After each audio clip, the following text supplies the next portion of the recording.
Hey there, so in this chapter we're going to be covering alternatives to foster care, and Lori Carangelo starts with this quote by Richard Neal, a U.S. representative. More broadly, we are going to have to examine the safety net proposed to make sure they are poised to catch families before they fall even more, especially in the areas of unemployment benefits, child care assistance, and foster care.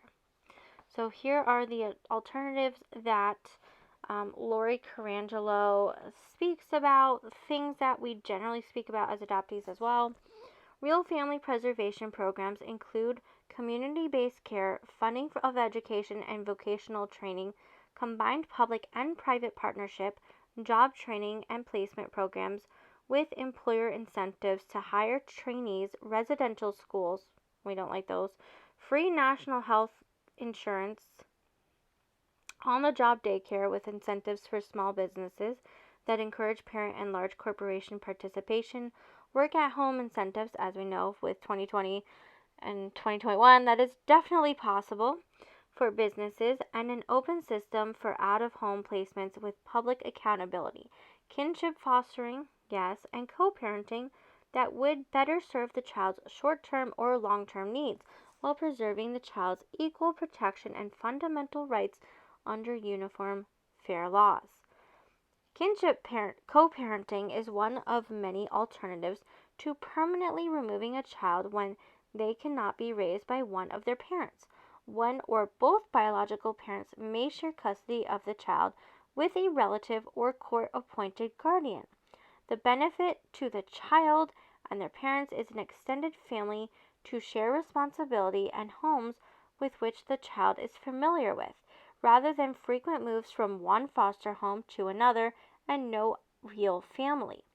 In Foster Care System Begins Overhaul, a Los Angeles Times article in 1998, staff writer James Rainey reported Children and Family Services, DCFS, will boost staffing in reorganization that will allow closer community-based oversight of 73,000 youngsters. The overburdened, often criticized Department of Children and Family Services will assign social workers to small neighborhoods. The idea was to recruit foster parents in the same neighborhood where the child had resided in order to involve their families where possible. Hillary Clinton coined the saying, "It takes a village to raise a child." The neighborhood approach has been employed on the largest scale in Cayuga County, Ohio, which includes Cleveland, and which finds that reversing the feelings of distrust for faceless bureaucrats, wow, I cannot speak today. English is not my forte today. I'm just letting you know. Who used to come to snatch babies, break up families, may take years. Social welfare activists in Los Angeles are skeptical of programs touted as the solution to the problem of abused and neglected children after years of focusing on foster care adoption as the family preservation program of the 1990s. While today's homeless statistics shock and sadden, homelessness, especially among our nation's children, is not a new phenomenon. In One Shelter's Approach, Los Angeles Times article in 1993, it was reported that on any given night, 15,000 parents and children were homeless in the LA County. Couched in terms of family preservation, the Family Preservation Act of 1991 made federal subsidies and tax credits available for adoptions. The vilified welfare mom is being replaced by the subsidized adopter. Family preservation programs are only as good as the facilitators.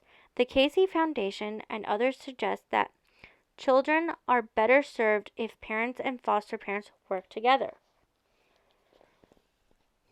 Before budget cuts, social services personnel were being upgraded. The family participants were referred for voluntary assistance by social services, Salvation Army, and legislators.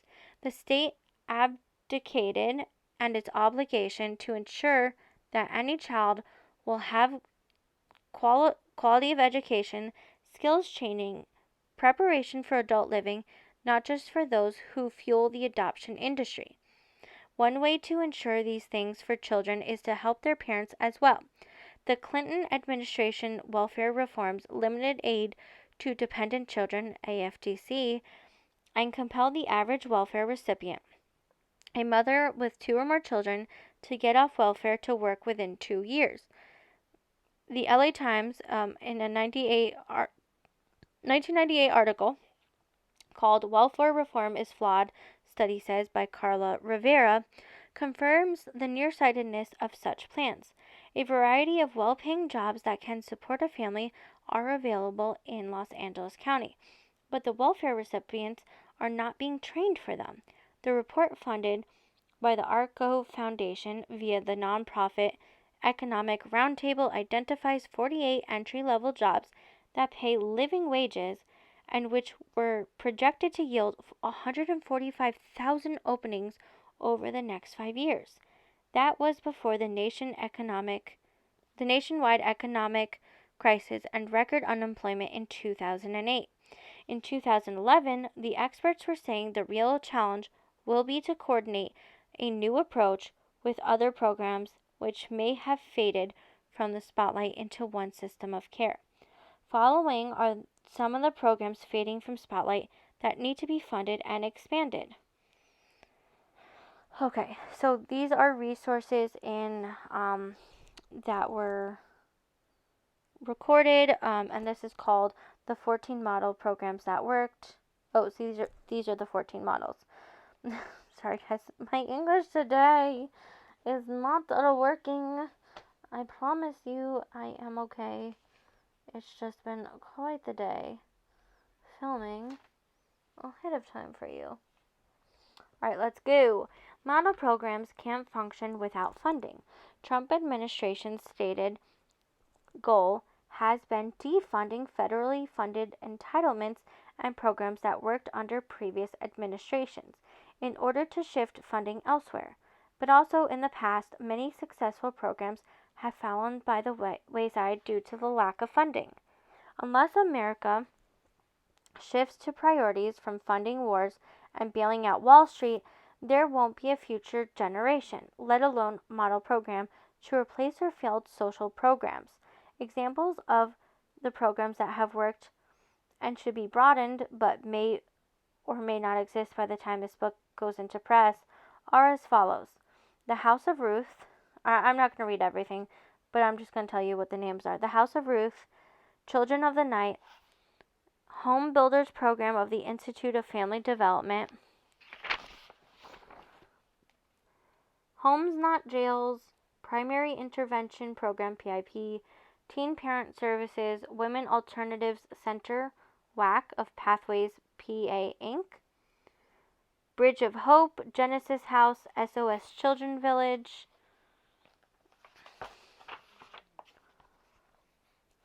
Father Flanagan's Boys Town, this is specific to Nebraska, Cale Farley's Boys Ranch and Girls Town, USA, this is in Texas, Stephen Girard's College in Pennsylvania, Milton Hershey School in Pennsylvania, Open Arms, it's a ministry and they do have nationwide, by the way. Big Brothers and Big Sisters. What you can do. Quality after school and summer programs can provide a safe and engaging environment and inspire learning. Effective programs combine academic enrichment, culture, and recreational activities to guide learning, engage children and youth in wholesome activities that meet the particular needs of the communities they serve, and include goal setting, strong management, and sustainability with a focus on goals, solid organizational structure with oversight and accountability on annual operating budget, accurate housekeeping, affordable fee structures, and or multiple funding sources including in-kind support. Some examples of successful after-school programs include Community Collaboration of Education Enrichment, CCEE in San Antonio, Texas, Lake County Teen Connection, Upper Lake, California. Boys Harbor and the Harbor for Boys and Girls, East Harlem, New York. Um, per, Project Safe and Sound in Tucson, Arizona. Summer Transition in Little Rock, Arkansas. Acquiring off-school property sites for new programs or new foster home model includes converting abandoned big box buildings, military bases, hotels, and other abandoned structures to use as residential, educational, vocational schools. Another way, this doesn't mention it in the book, to help is helping reform the system by not only talking about it, but contacting your representatives. It is so important.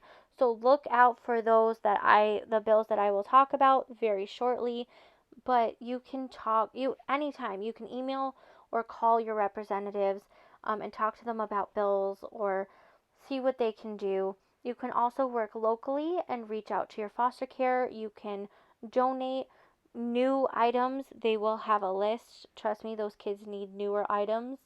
Um, and, if you can, be trained to be a foster parent. Do respite if you need. There needs to be more and more help without the need of feeling like you have to save these kids because they have homes. It's just a temporary situation. They need safety, and that includes safety from foster families. Unfortunately, there's too many that are not safe.